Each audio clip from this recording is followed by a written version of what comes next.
There's actually this phenomenon that goes on in a lot of places in the world, and it's called gentrification. Are you Oh, familiar with that word? no.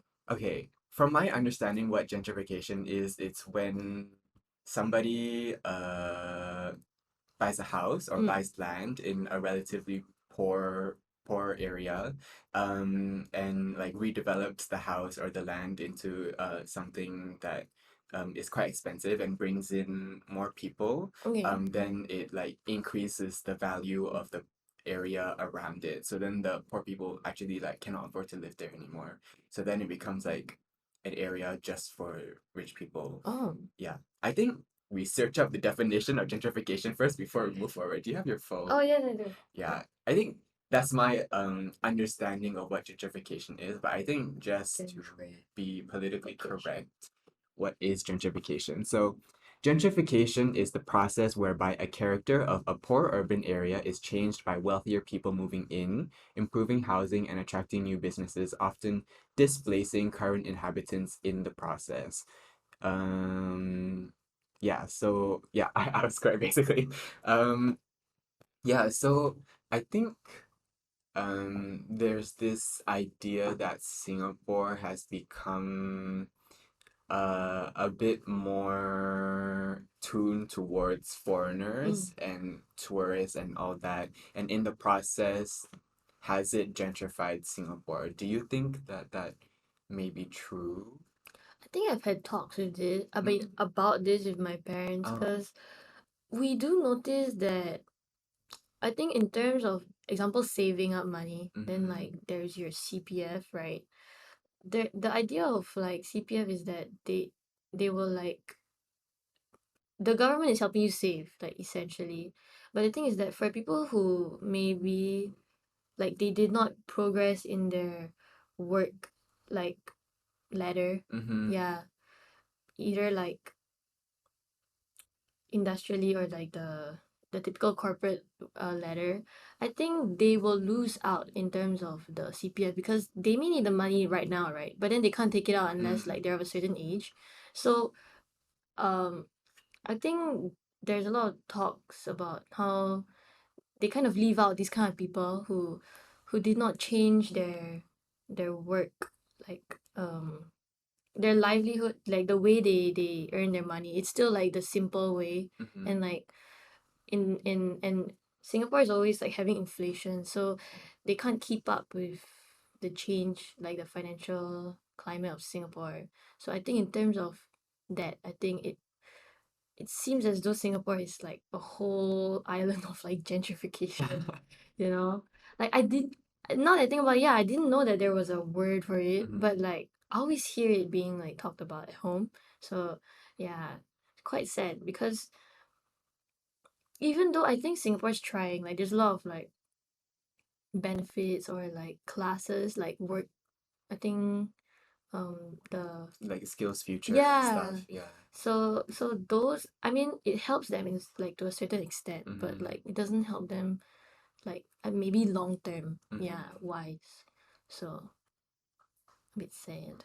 Yeah, I think because I think there's a reason why a lot of Singaporeans want to go outside of Singapore because like everything here has become for foreigners Mm, that is like it doesn't really feel like Singapore anymore. So mm, then it's like what's the point of staying here, you know? yeah, true. Stay here, you lose money.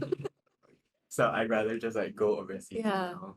Um but yeah, I whether or not Singapore is gentrified, I don't know if that's true. Like, Mm. has our property value like increased because of the existence of foreigners? I don't know if it's about foreigners. I Or never really thought of it as that was the driving reason. I always thought of it as just like inflation, you know. Because I have a neighbor right now. She's been living in her the HDB that I'm living right now was built in like I think the 1970s. um So my neighbor's been there since like it was built, and she said that she bought her house maybe like $20,000, something like that. oh my But gosh. everybody's buying their house like at least 700 and seven hundred Right. thousand and more. Yeah. Yeah, so we were pretty shocked. We were like, Wait, maybe not 20,000, maybe 200,000. Okay. That makes more sense. Sorry, 200,000. But we were like, it can be in that range, Yeah. you know, like that's a big jump. Mhm. Yeah, it's quite sad because it means that the people's like um standard of living, right? Maybe it has also like increased, but like maybe those people that have not like moved up the ladder would probably still be like there, you know. So yeah, a lot of people may lose out, especially the elderly. I think the elderly lose out a lot because they, like example, the change in like technology, they can't like keep up, so that makes them like lose out. Yeah. Yeah, I think my grandma also like she's lived in the same house for like I don't know 30 years Mm. now, and it's like it's starting to get like very run down, like noticeably run down, and like she cannot really move out because to buy a new house is It's like more super expensive, yeah. yeah. And if you sell the old house, it's Mm. still not enough to buy a new house. Oh Yeah. my gosh, yeah. Yeah, I think that's also an issue that I had when I had to move out of my old place. Mm. I had to move out of my old place because like we couldn't pay the mortgage anymore. So we Okay. had to sell that house to pay off the mortgage, then buy a cheaper house. Cheaper. It was only like less than $100,000 cheaper. Oh. Yeah. And it's smaller too. It's Mm. like my old house was Significantly? yeah, my old house was Oh. 5 room Mm. and the living room was like big, Mm. you know. But then now my new house, it's only 3 room, Mm. and the living room is like tiny, and it's like shared with the dining room Oh, and right. kitchen. Yeah, it's like all like one whole Oh, day. that is, yeah. Yeah, I mean it's nice that open plan, but it's small. It's very small. And when we had people over for Raya recently, like in our old house we could have like a lot of people come Mm. over, like 5 families coming over, but this time when we had 5 families we couldn't move, you know. Oh, it's Everybody pretty was like crowded. once you sit down you cannot get up, you cannot move. And then I didn't even sit down, I was like sitting at like the corner of the house, like my storage room. I couldn't like move anywhere. Mm. It was yeah very tiny. So Mm. I think that's the sad reality for a lot of people. Like they live in very small houses or like run down houses, and they cannot really buy new, bigger Mm. houses. Um, and I think that's also one of the reasons why Singapore doesn't want single people To, to yeah. buy houses because Overbuy. like you're Yeah. using all this space just for yourself when you could use that space to have Give a it to, family. yes. Yeah. But what do you think of that? Because um I feel like it is unfair to people who, you know, cannot have children, don't want to have children, or are in a circumstance where they just cannot have a family, Mm. but then they also like want to live independently, you know, to True. have a place to call their own rather than just their parents' house, you know? Yeah. What do you think of that? I mean, I kind of do like the idea of like living alone, Mm-hmm. you know, because sometimes it does get quite hectic at home. So maybe your own room is not enough, you know, you Mm-hmm. might want to just like be in a different place from them. Although I used to think that when I grow older, I would want to be neighbors with my parents. You know, it's the idea of it was quite fun when I was young, you Oh. know. But then now that I'm older, actually, I don't want to anymore. Yeah, but I think for singles, right, when they do have a house of their own, I think I would want to be able to afford even just like the cheapest one, like a single room. Mm, But some people in Singapore, even though they're like a family, like with two income households, they do struggle like affording even like the single rooms. So maybe that's why they want to still like maximize the opportunities for such people if they can't afford even the cheapest of yeah. houses. Yeah. Because I also did like a study also for like one of our extra modules, our IS modules. Oh. Yeah, then like we did a study on single mothers Mm, and how they don't qualify for like the like the parent, yeah, grants. like all those like tax rebates and stuff like that, or like buying a house, Mm, like they have to like pay it off all by themselves. mm, So that's pretty hard because they still like are falling under the singles. Yeah, even though they do have children and like yeah, they have more than one person in the house. So that was like quite unfair in terms of the rules because they're also quite ambiguous of like what is like who qualifies as like a single or like a parent and stuff like that. But I think if Singapore could make like living cheaper for Mm, singles, I do quite like the idea of like co-living mm, mm. because you share like the expenses for that living space. But I noticed that co-living in Singapore is also quite Yeah, expensive for some reason. You know, it's supposed to be cheaper because you're sharing it with yeah, other people. And they're always like in very expensive places, I yeah. feel. Yeah, so it's like they're doing something about it, but like the thought is there, but like the process is not Yeah, yeah. following. Yeah. Yeah, because when we went to the Jalan Besar, like shop houses, there were that co-living Mm. space. And then I searched it up online and it was like 2000 plus per room. Room. Just a room, you know, just your bed and like maybe a private Yeah. toilet. But in like the US, $2,000 would get you a whole apartment. Like $2,000 a month would get you a whole Yeah. apartment to yourself. But this one is $2,000 for Yeah. one room. Oh my gosh. Yeah. Yeah, it's really like I don't know how I'm going to live in the future. But do you want to have a family? I think I do like it is a if it happens then it happens for me. Mm, It's not really like a goal. Although my goal, right, on what type of house I want to live in was Tiong Bahru because I do quite like the old um HDBs there and they're pretty big.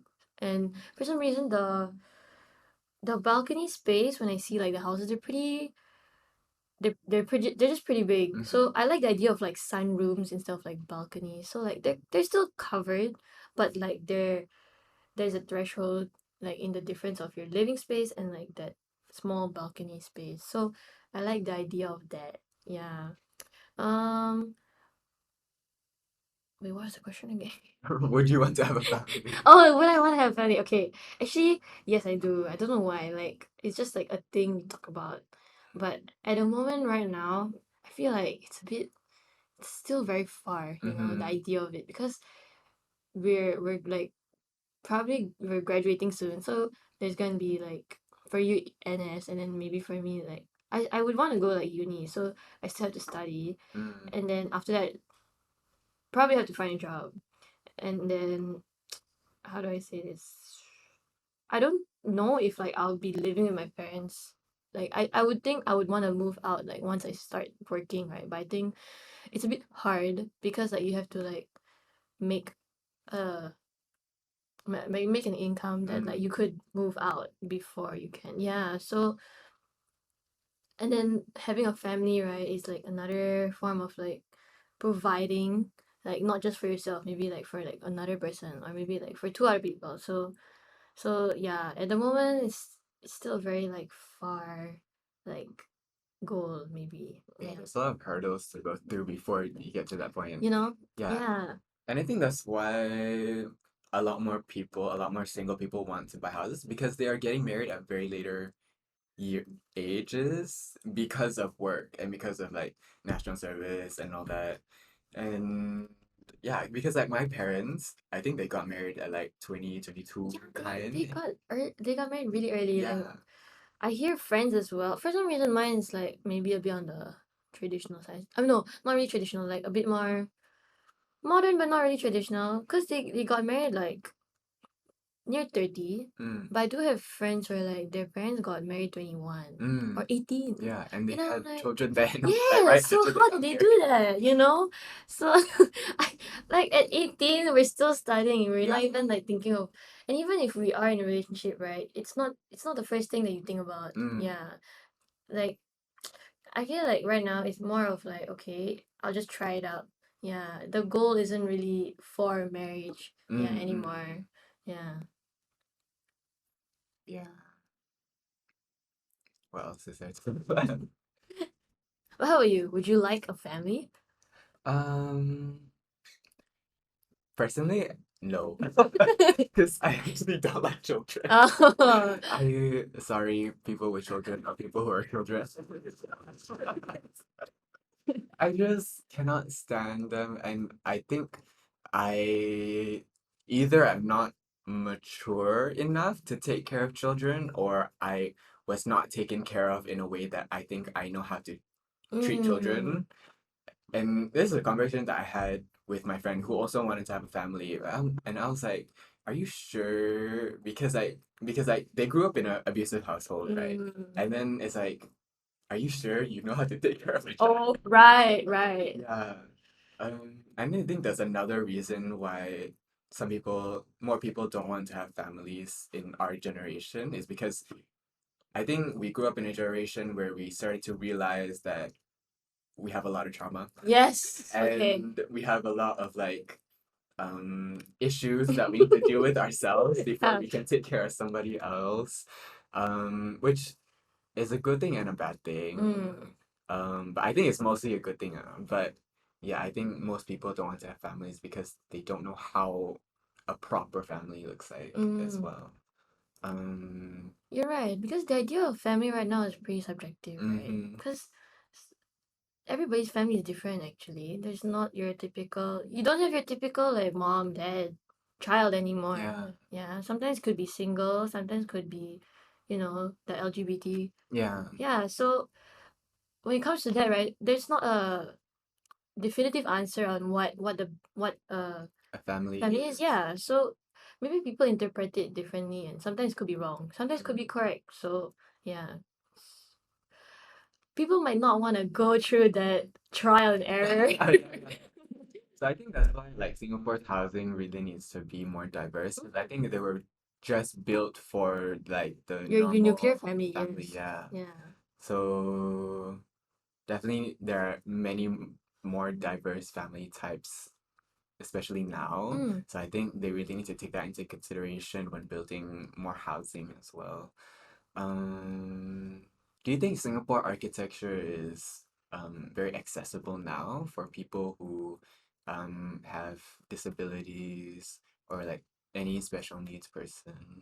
I would say not yet. I think Really? they're getting there. Mm, Yeah, because like the bus stops that we talk about, at least now they are incorporating like to be more universal for like elderly. But I did try, okay, because like I had the vacation internship, and like I actually uh I was a bit a part of the research in terms of how Singapore could be more inclusive for people with autism. And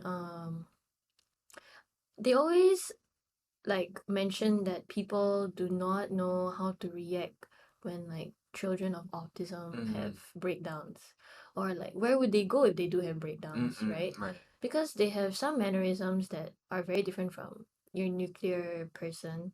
So Nuclear person. I sorry, don't think that's the term. sorry, like nuclear, Able person. yeah, able person.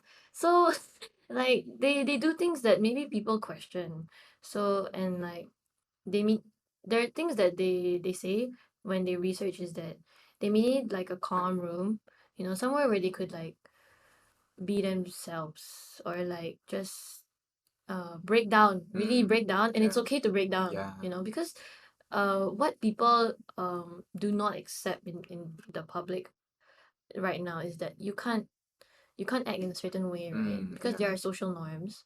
And like when people break the social norms, it's as if it's bad. But sometimes it's not really bad if you think about it. Because like for them they have different like abilities, right? So they may need a space, or like they may need like a corner Mm. to just like cry it out, or like shout it out, even though it's in public. But I think it's still not common, that's why. So it's a bit hard for people to accept it. Yeah, but actually, back to bus stops. I don't know why we keep talking about bus stops today, but actually, wait, where was it? Like recently, Mm. I think I was on my way back home from Somerset. Then I passed by this bus stop, and there was actually a blind lady there Mm. using the bus. And the way that she got a bus is she held like a piece of paper that had bus numbers on them. So I Oh, guess it was to signal to other people or to the bus driver that if like you are like if you see this bus or you're driving this mm, bus number, please stop not for for me. me. Yeah. Right. So then it's like it's kind of sad that that is how she has to navigate through the world. Like Yeah. what if like nobody stopped for her? What if nobody told her like, hey, your bus is here? Yeah. You know, and Yeah. then she would just be standing there. Then it kind of like made me a bit sad. Oh. So I really feel that yeah, we need more accessibility in our travel ways Mm, mm. for disabled people. Okay, so thank you for coming to the end of the first Archicast episode. We really appreciate you guys being here to listen to our discussion. I think we'll try to wrap it up with some closing remarks. So today we were talking about Singapore architecture and we started focusing a lot about housing. And I think one of the key takeaways from this discussion was that architects and even the government really needs to start paying attention to evolving family types involving individuals and differing needs as part of the architecture and not like an afterthought. So when we are designing, I think we need to have quite a variety. Mm. Do you have any closing remarks for the first episode? Yeah, so on top of that, I feel that we as designers and architects, like whatever we do, it's not for us. We're not designing for us. We always must think about who we're designing for and like how it can benefit them the most.